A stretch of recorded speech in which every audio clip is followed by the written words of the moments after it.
আসসালামু আলাইকুম ওয়া রাহমাতুল্লাহি ওয়া বারাকাতুহু। আপনারা সকলে কেমন আছেন?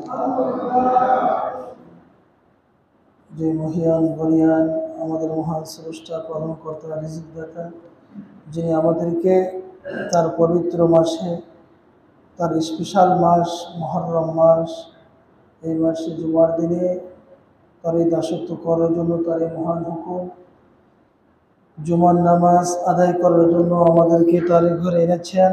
এজন্য আকাশ বাতাস মুখরিত করে শরীরের সমস্ত আবেগ উজাড় করে দিয়ে সকলে এক বাক্যে বলছি আলহামদুলিল্লাহ।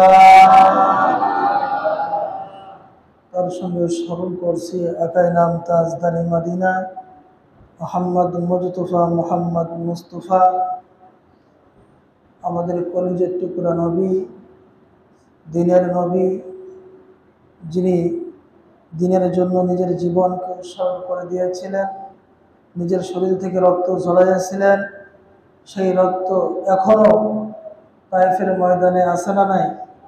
উহুদের ময়দানে আছে না নাই? সেই নবীর প্রতি দরুদ ও সালাম সকলে বলছি সাল্লাল্লাহু আলাইহি ওয়াসাল্লাম।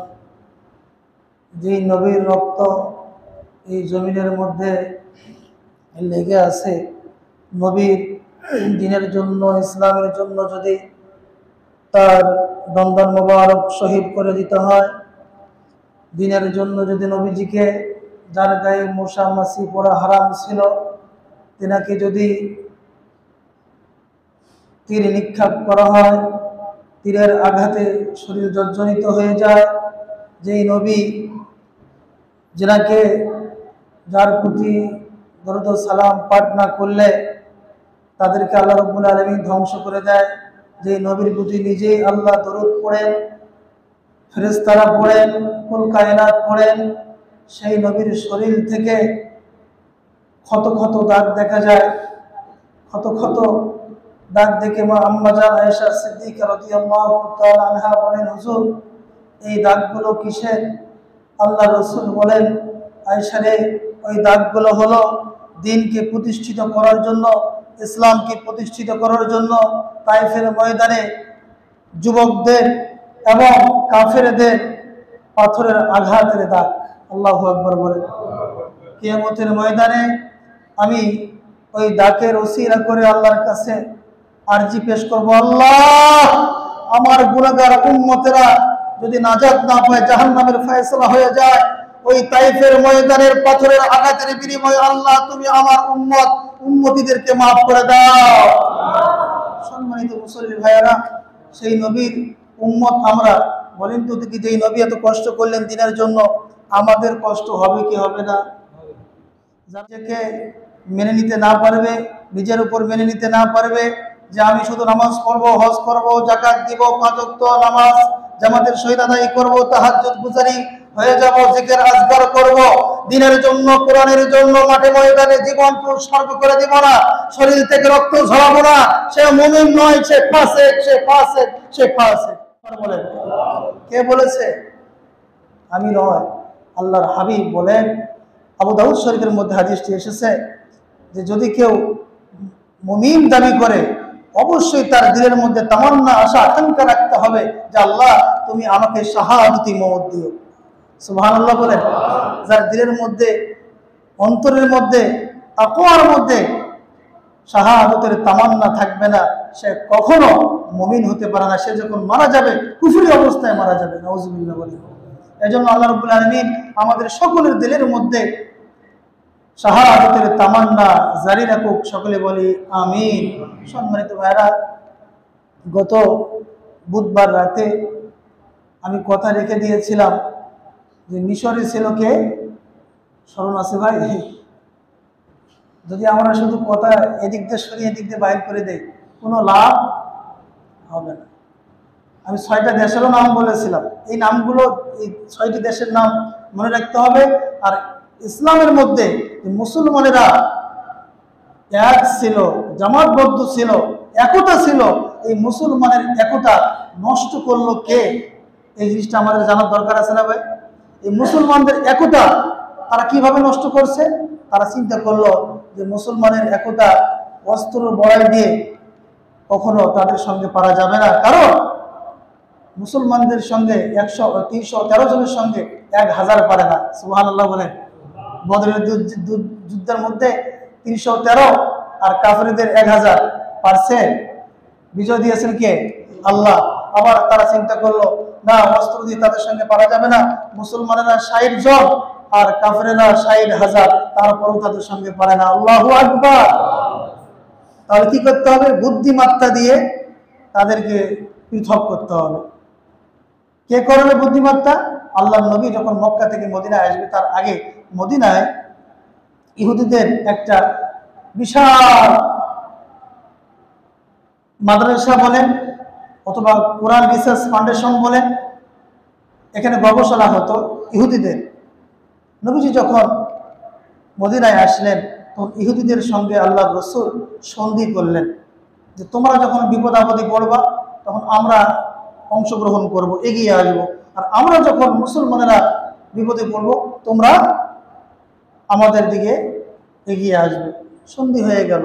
মোটামুটি কিছুদিন পর আল্লাহর রাসূলের গুণগান যখন সরে গেল, সব জায়গাতেই আন্তর্জাতিকভাবে নবীজিকে নিয়ে আলোচনা করলো, তখন ইহুদিদের মাথা কিন্তু আস্তে আস্তে খারাপ হয়ে যাচ্ছে। তখন তারা বুদ্ধিমত্তা দিয়ে চিন্তা করলো, চেষ্টা করলো যে মুহাম্মদকে কিভাবে কতল করা যায়, কিভাবে ধ্বংস করা যায়। ইহুদিরা মুশরিকদের সঙ্গে আতাআত করে রাতের বেলা পরামর্শ করলো মুহাম্মদকে দাওয়াত দিয়ে মারতে হবে। নাউজুবিল্লাহ বললেন না, আল্লাহ রাসূলকে দাওয়াত দিলেন ইহুদিরা। নবীজি কয়েকজন সাহাবাকে নিয়ে চলে গেলেন, গিয়ে আল্লাহ রাসূলকে বসাইলেন।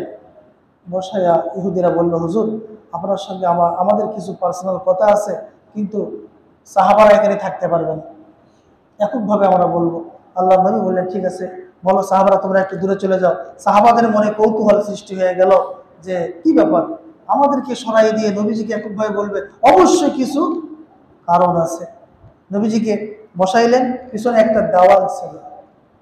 ইহুদিদের চক্রান্ত দেখেন, এখন পর্যন্ত ইহুদিদের চক্রান্ত আছে। মুসলমানদের প্রকাশ্য শত্রু ইহুদি, এনারা নবীজিকে এখানে বসাইয়া একজনকে অপর দিক থেকে একটা পাথর দিয়ে বললেন, তুমি এই দেওয়ালের উপরে দাঁড়াইয়া এখান থেকে পাথর ফেলাই দিয়ে মুহাম্মদকে হত্যা করো, আর আমরা এদিকে আলোচনা করব। নাউজুবিল্লাহ বলে। একজন ইহুদি দেওয়ালের উপরে উঠতেছে, ইহুদিরা নবীজির সামনে বসে বসে আলাপ করতেছে। একজন উঠতেছে, আল্লাহ রাব্বুল আলামিন জিবরাইলকে বললেন, জিবরাইল যাও আমার নবীকে বলে দাও তারা ষড়যন্ত্র করেছে আমার নবীজিকে মারার জন্য, এখান থেকে সরে যেতে বলো। জিবরাইল আলাইহিস সালাম কানে কানে এসে বললেন, হুজুর এই দেওয়ালের কাছ থেকে আপনি সরে যান, তারা আপনার সঙ্গে আলোচনা করবে না, আপনাকে হত্যা করার জন্য এখানে নিয়ে এসেছে। আল্লাহ নবী আস্তে করে সেখান থেকে সরে গেলেন, মদিনায় আসলেন। মদিনায় এসে নবীজি সকল ইহুদিদেরকে মদিনা থেকে বাহির করে দিলেন। আল্লাহু আকবার। তারা চলে গেল খাইবারে। কোথায়? খাইবারে গেল। সম্মানিত ভাইরা, এদিকে গেলে আবার খাইবারের যুদ্ধের দিকে যাইতে হবে, এদিকে যাব না। এখন মূল কথা হলো যে আমাদের মুসলিমদের যে আজ পর্যন্ত পৃথক করলো, মুসলমানেরা একতা ছিল, এই একতাকে নষ্ট করলো কে? খলনায়কের নাম কি বলছিলাম ভাই? আব্দুল্লাহ ইবনে সাবা। এই নামটা কিন্তু সারা জীবন খেয়াল রাখবেন। আব্দুল্লাহ ইবনে সাবা, তার জন্ম কোথায়? ইয়ামানে। ইয়ামান থেকে আসলো মদিনায়, মদিনা থেকে গেল কোথায়? বসরায়। বসরা থেকে আবার গেল কোথায়? কুফায়। কুফা থেকে আবার বাইর করে দিল, গেল কোথায়? শামে। শাম থেকে আবার বাইর করে দিল, গেল কোথায়? মিশরে। খেয়াল আছে না ভাই? মিশরে বহুদিন ধরে তিনি থাকলেন। থাকার পরে চিন্তা করলেন, কিন্তু এর মধ্যে বসরার মধ্যে যেখানে কিছুদিন থাকার পরে কিছু ওর আয়ত্তে নিয়েছিলেন কিছু লোক, মুসলমানদেরকে বিভিন্ন রকমের তথ্য দিয়ে বিভিন্ন রকম ভুল বোঝানোর পরে সহজ সরল যেগুলো মুসলমান ছিল সেগুলো কিন্তু বসরার মধ্যে ওর দিকে চলে গেছিল। এখানে কিছু দল বানাইয়া রেখে কুফায় গেছে, কুফায় কিছু দল বানাইয়া চলে গেছে মিশরে। এই 3 জায়গায় কিন্তু আব্দুল্লাহ বিন সাবা সফল ছিল। কিছুদিন মিশরে থাকার পরে মিশরের গভর্নর বুঝতে পারেননি ওনার ষড়যন্ত্র। যখন বুঝতে পারলেন তখন তো সরাসরি তাকে কোনো কিছু করাও যায় না। তখন তাকে, কারণ সে তো নামধারী মুসলমান, লম্বা দাড়ি, লম্বা টুপি, মানুষ কিছু কিছু মানুষ জানে যে সে ইসলাম প্রচার করে। সে আবার মিশর থেকে শামে চলে আসলেন। শামের গভর্নর ছিল হযরত আমিরে মুআবিয়া রাদিয়াল্লাহু তাআলা আনহু। সুবহানাল্লাহ বলে। আমিরে মুআবিয়া কে? ইয়াজিদের বাবা। খেয়াল থাকবে না ভাই? উনি পৃথিবীতে যত তীক্ষ্ণ মেধার অধিকারী ছিলেন, শাসক ছিলেন, তার মধ্যে আমিরে মুআবিয়া একজন। সুবহানাল্লাহ বলে। কিছু কিছু মুসলমান আবার আমিরে মুআবিয়া রাদিয়াল্লাহু তাআলা আনহুকে কাফের বলেও ঘোষণা দেয়। নাউজুবিল্লাহ বলে। আল্লাহর হাবিব বলেন, নৌপথে যারা জিহাদ করবে, জিহাদ করে বিজয় নিয়ে আসবে আল্লাহর কুদরতি মদদ দেয়া, ওই সাহাবীগুলো আমার জান্নাতি। সুবহানাল্লাহ। আমিরে মুআবিয়া রাদিয়াল্লাহু তাআলা আনহু নৌপথে জিহাদ করে আফ্রিকাকে বিজয় লাভ করেছিলেন। ও আমার মুসলমান ভাইরা, আমিরে মুআবিয়া বুঝতে পারে তিনি সরাসরি কিছু বলতে পারে না, কারণ কুফার মধ্যে কিছু লোক তার আছে, সিরিয়ায় কিছু লোক, বসরায় কিছু লোক আছে, মিশরে কিছু লোক আছে। হঠাৎ করে আব্দুল্লাহ বিন সাবা, নবীর এক সাহাবা আবু দারদা রাদিয়াল্লাহু তাআলা আনহু, তিনার কাছে হযরত উসমান রাদিয়াল্লাহু তাআলা আনহুর বিরুদ্ধে কিছু কথা বলে ফেললেন। এক নম্বর কথা বললেন, ও আবু দারদা, আমিও তো মুসলমান, তুমিও তো মুসলমান। আবু দারদারে উসমান স্বজন প্রীতি দেখায়, আর উসমান যেগুলো যুবক সাহাবা, ওই যুবকদেরকে সে গভর্নর হিসেবে পাঠায়, নিযুক্ত দেয়। আবু দারদা নবীর সাহাবা রাদিয়াল্লাহু তাআলা আনহু, তার কথা শুনে কোনো কথা বললেন না, সরাসরি ডাইরেক্ট বললেন, তুমি মুসলমান নাকি ইহুদি? তোমার জবান থেকে ইহুদির গন্ধ আমি পাচ্ছি।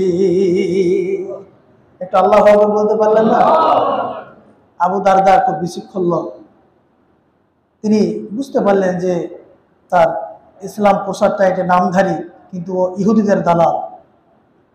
আবার তিনি এসে কিছুক্ষণ পর হযরত উবাদা ইবনে সাবিত, নামগুলো একটু স্মরণ রাখার চেষ্টা করবেন, উবাদা ইবনে সাবিত রাদিয়াল্লাহু তাআলা আনহুকে কিছু বলবে এরকম সে মন্তব্য করেছে।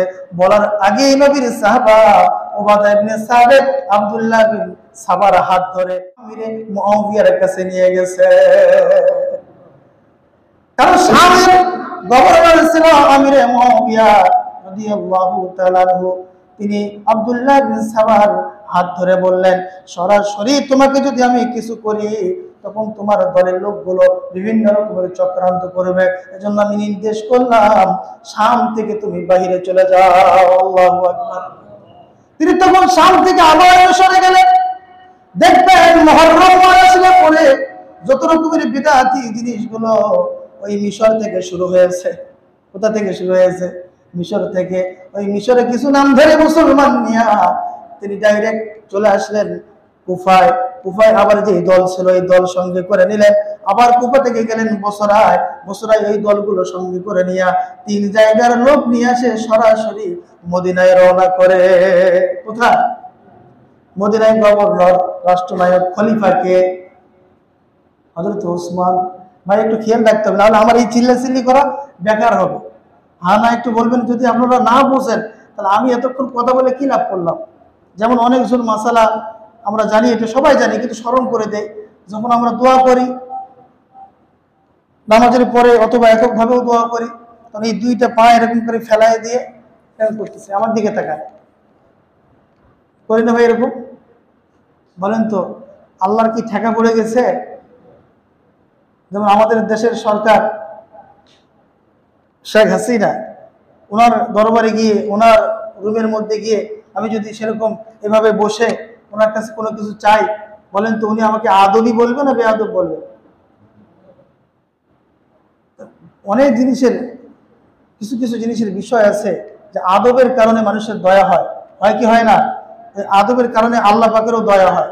যখন আমরা করুণার সহিত আল্লাহর কাছে চাইব, আল্লাহ রাব্বুল আলামিন উদউনি ফাস্তাজিব লাকুম, আল্লাহ দেওয়ার ওয়াদা করেছে। বান্দা যখন কাকুতি মিনতি করে আমার কাছে চায়, আমি আল্লাহর দয়া আরো বেড়ে যায়। চাইতে যাই জানলে রয় না কাঙ্গাল, মাওলারে তোর দরবারে। চাইতে জানলে রয় না কাঙ্গাল, মাওলারে তোর দরবারে। কেউ ফেরে না খালি হাতে, মাওলারে তোর দরবারেতে। মারহাবা বলে। আর আমরা বলি কেউ ফেরে না খালি হাতে, খাজা বাবার দরবারে। নাউজুবিল্লাহ বলেন। আল্লাহ রাব্বুল আলামিন বলেন, বান্দা যদি আমার কাছে কাকুতি মিনতি করে চায়, আমি আল্লাহ ওই বান্দার কাকুতি মিনতি করে চাওয়ার তাকে আমি কখনো ফেরত দেই না। আরো যদি কেউ মনের অজান্তে চোখের এক ফোঁটা পানি ফেরাইতে পারে, ওই এক ফোঁটা চোখের পানির বিনিময় আমি আল্লাহ তার জন্য করে জাহান্নামের আগুন নিভাইয়া দে। আল্লাহ রাসূল বলেন, বুখারীর মধ্যে হাদিসটি এসেছে, দোয়া করার সময় যদি মনের অজান্তে কারো চোখের পানি চলে আসে, সেজন্য মনে করে আল্লাহ তার প্রতি দয়া করেছে। এমনিতে পানি আসে নাই, আল্লাহ পানি এনে দিয়েছে, তার মানে আল্লাহ তাকে মাফ করে দিয়েছে। ও আমার মুসল্লি ভাইয়ারা, যখন আমরা দোয়া করব, দুই পা নামাজের মতো অথবা একটু কাঁধ হয়ে আল্লাহর কাছে কাকুতি মিনতি করে চাইতে পারবো না ইনশাআল্লাহ। কিন্তু দুই পা ফেলে এরকম করে আমরা কি বলি, আল্লাহ বোঝে না। ও আমার ভাইয়ারা, আল্লাহর নবীজি দোয়া করার মাসালা, দোয়া করার আদর্শ আমাদেরকে জানাইছে কি জানাই নাই? কেমনে জানাইছে? হযরত আব্বাস রাদিয়াল্লাহু তাআলা আনহু বলেন, বান্দা যখন আল্লাহর কাছে চাইবে, সিজদায় পড়ে আল্লাহর কাছে চাইবে। আল্লাহু আকবার। বান্দা যখন সুন্নাত নামাজ পড়বে, নফল নামাজ পড়বে, সুন্নাত এবং নফলের নামাজের সিজদায় আমার আল্লাহর কাছে চাইবে, ওই চাওয়াটা আমার আল্লাহ সরাসরি কবুল করে নেয়। সে যদি হাত তুলে চায়, দুই হাতের তালা আসমানের দিকে হবে, আর চোখের নজর থাকবে তালার দিকে, আর চোখের পানি ঝরবে আমার আল্লাহ ওই চোখের পানির বিনিময়। আর হাতের তালাগুলো যখন উপরের দিকে থাকবে, ওই তালা কখনো খালি হাতে আল্লাহ ফেরত দিবে না, ভর্তি হাতে আল্লাহ ফেরত দিয়ে দিবে। ও আমার মুসল্লি ভাইয়ারা, তাহলে দোয়া করবো কাকুতি মিনতি করে আদবের সহিত ইনশাআল্লাহ। আল্লাহ কবুল করুক, সকলে বলি আমিন। কথা ছিল কোথায়? মদিনায় চলে গেছে আব্দুল্লাহ বিন সাবা। আব্দুল্লাহ বিন সাবা সমস্ত দলবল নিয়ে মদিনায় চলে গিয়া সঙ্গে সঙ্গে যেগুলো সহজ সরল লোক, তাদের কাছে গিয়া বলতেছে, হযরত ওমর রাদিয়াল্লাহু তাআলা আনহু তিনি খেলাফত চালায়া পৃথিবী থেকে চলে গেছে। উসমান কেমনে ক্ষমতা পায়? উসমান হলো হযরত আলীর চেয়ে তো ছোট, কারণ হযরত আলী হলেন আহলে বাইত। সুবহানাল্লাহ বলেন। হযরত আলী হলো হযরত আলী হলো মা ফাতেমার জামাই, মা ফাতেমার স্বামী, নবীজির জামাতা হযরত হাসান হুসাইনের বাবা। সে তো ক্ষমতায় থাকতে পারে, ওসমান কেমনে খেলাফত পায়? ও আমার মুসল্লি ভাইরা, সাধারণ কিছু সহজ সরল লোক তারা বলল, ঠিক আছে, কথা তো ঠিক, হযরত আলী তো পায় খেলাফত, কিন্তু ওসমান কেমনে পাইল? সহজ সরল লোক একদল আব্দুল্লাহ বিন সাবার দিকে চলে গেল। নাউজুবিল্লাহ বলে। ও আমার মুসল্লি ভাইরা, হযরত হাফেজ ইবনে কাসির রাহমাতুল্লাহ আলাইহি তিনি বলেন, বিভিন্ন রকমের ষড়যন্ত্র করা শুরু করে দিল। এমনকি আব্দুল্লাহ বিন সাবা তিনি হযরত উসমানের কাছে গেল, গিয়ে বলল, উসমান ও খলিফাতুল মুসলিমিন, আমিরুল মুমিনিন, ও উসমান রাদিয়াল্লাহু তাআলা আনহু, আমি তো ইয়ামান থেকে মদিনায় এসেছিলাম, আমি তো মুসলমান হয়েছি, আমাকে একটা আপনি দায়িত্ব দেন। হযরত উসমান বলে, দায়িত্ব নেওয়ার মতো তোমার যোগ্যতা নাই। আব্দুল্লাহ ইবনে সাবার কি রাগ বেড়ে গেল না কমলো? আরো রাগ বেড়ে গেল। আব্দুল্লাহ ইবনে সাবা দিলের মধ্যে ইহুদি আর উপরে উপরে মুসলমান, এরকম লোক আছে না নাই? ও আমার মুসল্লি ভাইরা, হযরত উসমান খুব দয়ালু একজন সাহাবা, আমিরুল মুমিনিন, দয়ালু একজন খলিফা। তিনি দানবীর এবং তিনি ঝগড়া ফাসাদ পছন্দ করতেন না। আব্দুল্লাহ ইবনে সাবাকে তিনি ডাকলেন, তুমি কি বলতে চাও, তুমি আমার সঙ্গে দেখা করো। আব্দুল্লাহ ইবনে সাবা তার দলবল নিয়ে হযরত উসমান রাদিয়াল্লাহু তাআলা আনহুর সামনে হাজির হয়ে যায়। হযরত উসমান গনি রাদিয়াল্লাহু তাআলা আনহু বলেন, ও আব্দুল্লাহ ইবনে সাবা, তোমার দরখাস্ত পেশ করো। আব্দুল্লাহ ইবনে সাবা বলে, ও আমিরুল মুমিনিন, এক নম্বর আমার দরখাস্ত, আপনি কিন্তু স্বজন বিরতি করেন, স্বজন প্রীতি করেন। আপনার যে রাষ্ট্রীয় যেরকম টাকা পয়সা ধন সম্পদ আপনার আত্মীয় স্বজনদের মধ্যে আপনি বিলিয়ে দেন, এটা আপনার দোষ। হযরত উসমান গনি রাদিয়াল্লাহু তাআলা আনহু বলেন, আব্দুল্লাহ ইবনে সাবা রে, আল্লাহ আমাকে এমন সম্পদ দান করেছে, আমি রাষ্ট্রীয় থেকে একটি টাকাও বেতন হিসাবে আমি গ্রহণ করি না। আমার যে সম্পদ আল্লাহ আমাকে দান করেছে, ওই সম্পদ থেকে আমার আত্মীয় স্বজন পাড়া প্রতিবেশীকে আগে আমি দান করে দেই, বেতনটাও আমি নেই না, আর তুমি স্বজন প্রীতি আমাকে বলতেছ। যাই হোক, 2 নম্বর কি তোমার দরখাস্ত জানাও। আব্দুল্লাহ ইবনে সাবা বলেন, ও আমিরুল মুমিনিন, 2 নম্বর অভিযোগ, আপনি ছোট্ট ছোট্ট সাহাবাদেরকে তাদেরকে আপনি গভর্নর বানাইয়া পাঠাইয়া দেন, অথচ আমরা যোগ্যতা সম্পূর্ণ। হযরত ওসমান বলে, আব্দুল্লাহ ইবনে সাবা, তুমি কি বলতে চাও, আমি কি ছোট্ট বাচ্চাদেরকে পাঠাইছি? হযরত ওসমান বলেন, তুমি আব্দুল্লাহ ইবনে সাবা, তুমি কি জানবা, আল্লাহর নবী তার নাতি উসামাকে প্রধান বানাইয়া, সেনাপতি বানাইয়া আল্লাহর নবী বিভিন্ন জায়গায় যুদ্ধে পাঠাইতেন। সুবহানাল্লাহ বলেন। তখন ওসামার বয়স ছিল, নবীজির পালিত ছেলের বেটা, নবীজির পালিত ছেলের বেটা ওসামা, তেনাকে নবীজি সেনাপতি বানাইয়া, তার বয়স ছিল মাত্র 17 বছর। কত বছর? 17 বছর। তাকে সেনাপতি বানাইয়া তার নেতৃত্বে অনেক মুরব্বী সাহাবা যুদ্ধ করত, এরকম প্রমাণ আছে। ও আব্দুল্লাহ ইবনে সাবা, আর কি বলতে চাও? আব্দুল্লাহ ইবনে সাবা 2টা প্রশ্ন করার পরে যখন পারল না, আস্তে করে তিনি মাথা নিচু করে হেঁটে আসলেন। তিনি চিন্তা করলেন, এখানে আর পারা যাবে না, বুদ্ধিমত্তা দিয়ে হযরত উসমানকে শেষ করতে হবে। তখন তারা হঠাৎ করে একদিন জুমার দিনে হযরত উসমান গনি রাদিয়াল্লাহু তাআলা আনহু এরকম বসে খতিবের মতো বয়ান করতেছে। আব্দুল্লাহ ইবনে সাবা বিভিন্ন গ্রুপ ঠিক করে নিয়ে তাদেরকে বলছে, আমি যখন দাঁড়াইয়া বলবো উসমানের খেলাফত মানি না, তাকে আমরা নেতৃত্ব মানি না, সঙ্গে সঙ্গে তোমরা দাঁড়াইয়া যাবা। নাউজুবিল্লাহ বলেন। জুমার দিন হযরত উসমান রাদিয়াল্লাহু তাআলা আনহু বয়ান করতেছেন। হঠাৎ করে আব্দুল্লাহ ইবনে সাবা দাঁড়াইয়া বলে, উসমান, তোমাকে আমরা খলিফা মানি না। নাউজুবিল্লাহ বলেন। তার সাথে সাথে তার দলের লোকগুলো দাঁড়াইয়া বলে, হ্যাঁ আমরাও মানি না। নাউজুবিল্লাহ। তাও কিন্তু মুসলমান ছিল, তারাও কি মুসলমান ছিল।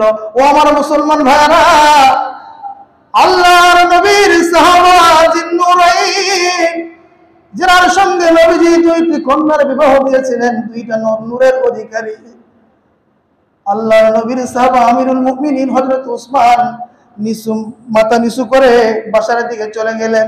রাতের বেলা আব্দুল্লাহ ইবনে সাবা তিনি বুদ্ধি পরামর্শ করে ষড়যন্ত্র করলো, তার বাড়ির মধ্যে ঘেরাও করে তাকে হত্যা করা হবে। নাউজুবিল্লাহ বলেন। ও আমার মুসলমান ভাইরা, এদিকে হযরত আলী রাদিয়াল্লাহু তাআলা আনহু তিনি এবং হযরতে তালহা, হযরতে জুবায়ের রাদিয়াল্লাহু তাআলা আনহু, তিনজন বড় সাহাবা মদিনায় ছিল। বাদ বাকি বড় বড় সাহাবারা এবং হযরতে আম্মা জান আয়েশা সিদ্দিকা রাদিয়াল্লাহু তাআলা আনহা সহ সকলেই চলে গেছে হজ করার জন্য মক্কায়। আল্লাহু আকবার। আর এদিকে এগুলো ঘটনা ঘটতেছে, বড় বড় সাহাবারাও নাই, আম্মা জান আয়েশা সিদ্দিকা রাদিয়াল্লাহু তাআলা আনহা তিনিও নাই, মক্কায় চলে গেছে। শুধুমাত্র হযরতে আলী, হযরতে তালহা, হযরতে জুবায়ের তিনজন সাহাবা আছেন। হযরতে আলীর কানে যখন পৌঁছে গেল হযরতে ওসমানকে বাড়ি ঘেরাও করবে, তাকে হত্যা করবে, আল্লাহর নবীর জামাতে হযরতে আলী বিভিন্ন যুবক যারা ছিল ওই যুবকদেরকে সৈন্য বানাইয়া, এমনকি নিজের কলিজার টুকরা হাসান এবং হুসাইনকে সৈন্য বানাইয়া হযরতে ওসমানের বাড়িতে পাহারার ব্যবস্থা করে দেয়। তার দরজার সামনে তারা পাহারা অবস্থায় আছে, ডান দিকে হাসান, বাম দিকে হুসাইন তরবারি নিয়ে দাঁড়িয়ে আছে। দরজা দিয়ে আব্দুল্লাহ ইবনে সাবার দলেরা ঢুকতে পারে না, তখন তারা ষড়যন্ত্র করে বাড়ির বাহির সাইড দিয়ে আস্তে করে দেওয়ালের উপরে উঠাইয়া উপরের একটু দেওয়াল কেটে ভেঙে চুরমার করে দিয়ে বাড়ির ভিতরে ঢুকে যায়। নাউজুবিল্লাহ বলেন। ও আমার মুসল্লি ভাইরা, যখন ঘরের মধ্যে প্রবেশ করে তখন হযরত ওসমান রাদিয়াল্লাহু তাআলা আনহু সূরা বাকারার 137 নম্বর তেলাওয়াত করেন, যেই আয়াতটি আমি প্রথমে তেলাওয়াত করলাম। ফাইন আমানু, বলেন ফাইন আমানু বিমিসলি মা আমানতুম বিহি ফাকাদ ইহতাদাও। যদি পড়তেও না পারেন ঠোঁট নাড়ান, তারপরও আল্লাহ রাব্বুল আলামিন হযরত ওসমানের সঙ্গে আমাদের জান্নাত নসিব করে দিবে। তিনি তখন সূরা বাকারার 137 নম্বর আয়াত তেলাওয়াত করে, ফাইন আমানু বিমিসলি মা আমানতুম বিহি ফাকাদ ইহতাদাও ওয়া ইন তাওয়াল্লাও ফাইন্নামা হুম ফি শিকাক ফাসায়াকফিকাহুম ওয়া হুয়াস সামিউল আলীম। আল্লাহ। যখন তিনি শিকল করে দম ছেড়ে দিচ্ছে, হঠাৎ করে এক পাষাণ পাপিষ্ট পিছন দিক থেকে হযরত ওসমানের গর্দানে চোট মেরে শরীর থেকে, দেহ থেকে কল্লাটা আলাদা করে দিয়েছে। ও আমার মুসল্লি ভাইরা, সঙ্গে সঙ্গে হযরত ওসমানের রক্ত সিটা ফাসায়াকফিকাহুমুল্লাহ এই আয়াতের মধ্যে পড়ে গেছে। সুবহানাল্লাহ। সূরা বাকারার 37 নম্বর আয়াতের মাঝখানে ফাসায়াকফিকাহুমুল্লাহ এই আয়াতের মধ্যে যখন রক্তের সিটা পড়ে, এই আয়াতের অর্থ হলো আল্লাহ বলতেছেন, ও ওসমান তুমি চিন্তা করিও না, তাদের জন্য আমি যথেষ্ট। ফাসায়াকফিকাহুমুল্লাহ এই আয়াতের অর্থ হলো তাদের জন্য আমি আল্লাহ যথেষ্ট। যারা তোমাকে মারার জন্য ষড়যন্ত্র করেছে, যারা তোমার পিছনে বিভিন্ন রকমের ষড়যন্ত্র করেছে, ও আমার ভাইরা, হাদিসে এসেছে 22 দিন অথবা 40 দিন, কেউ কেউ লিখেছেন 22 দিন অথবা 40 দিন হযরত ওসমানকে খানা দিত না, পানিও দিত না। এমনকি হযরত ওসমানের টাকা দিয়ে যে কূপটা কিনা হয়েছিল, ওই কূপের পানি সকলে খায়, নিজের টাকা দিয়ে ক্রয়কৃত কূপের পানি হযরত ওসমানকে দেওয়া হতো না। আর ইহুদিদের চক্রান্ত আমরা বুঝতে পেরেছি তো ভাই। এই মুসলমানদের একতা হযরত ওসমান রাদিয়াল্লাহু তাআলা শহীদের মাধ্যমে তারা বিচ্ছিন্ন করে দেয়। নাউজুবিল্লাহ বলেন। আজ পর্যন্ত মুসলমানদের যে পৃথক একতা ছিল, পৃথক করে দিয়েছে, এটার একমাত্র কারণ হচ্ছে ইহুদিদের চক্রান্ত। নাউজুবিল্লাহ বলেন।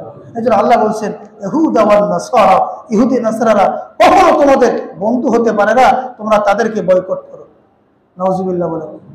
তারা কখনো বন্ধু হতে পারে না, তারা বন্ধু সাজবে, বন্ধু সেজে তোমাকে পেটের মধ্যে চাকু ঢুকাই দিবে। আল্লাহ রাব্বুল আলামিন আমাদের সকলকে ইহুদি নাসরাদের হাত থেকে রক্ষা করুক, সকলে বলে আমিন। আজকে গোটা বিশ্বে মুসলমানেরা নিপীড়িত, নির্যাতিত, লাঞ্ছিত, অবহেলিত। গোটা পৃথিবীর মুসলমানদের রক্তের ফোঁটা দিয়ে জমিন লালে লাল হয়ে যাচ্ছে শুধুমাত্র একটাই কারণ, ইহুদিদের চক্রান্ত। তারা তখনও জায়গা পায়নি ইয়ামান থেকে মদিনা, বসরা, কুফা, শাম, মিশর, এখনো তারা গোটা পৃথিবীতে জায়গা পায় না। এখনো যে ইসরায়েল আছে, এটা ওদের জন্মস্থান নয়। কোরআন দখল করে, জুলুম করে তারা এখানে অবস্থান করতেছে। পৃথিবীতে তাদের কোনো রাষ্ট্র এককভাবে নাই। নাউজুবিল্লাহ বলো। আল্লাহ দেন নাই তাকে, তারা গজবপ্রাপ্ত জাতি। সম্মানিত ভাইয়ারা, এই ইহুদিদের যত রকমের চক্রান্ত, সমস্ত চক্রান্ত থেকে আল্লাহ রাব্বুল আলামিন আমাদেরকে হেফাজত করুক। সকলে বলে আমিন।